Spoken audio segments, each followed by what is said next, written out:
In the light off history, ইতিহাসের আলো YouTube চ্যানেলে তোমাদের সবাইকে স্বাগত জানিয়ে শুরু করছি দক্ষিণ ভারতের বর্ণ ব্যবস্থা।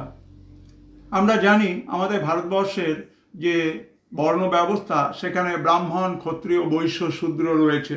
কারণ মেনে নেওয়া হয় যে পরম পুরুষ ব্রহ্মার মুখ থেকে ব্রাহ্মণ, বাহু থেকে ক্ষত্রিয়, উরু থেকে বৈশ্য এবং পা থেকে শূদ্রের উৎপত্তি।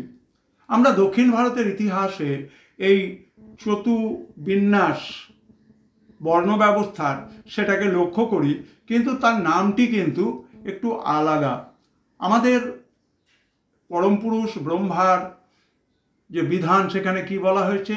ব্রাহ্মণস্য মুখম আসিত বাহু রাজন্যকৃত উরু যদস্য ইয়দ বস্য উরু তদস্য ইয়দ বস্য পদাভ্যাং শূদ্র অজায়ত। ব্রাহ্মণস্য মুখম আসিত বাহু রাজন্যকৃত উরু তদস্য ইয়দ বস্য পদাভ্যাং শূদ্র অজায়ত। দক্ষিণ ভারতের নামগুলো একটু অন্যরকম। কীরকম? বিশ্রলু ব্রাহ্মণ, রাজুলু ক্ষত্রিয়, মতি কিরাতল বৈশ্য এবং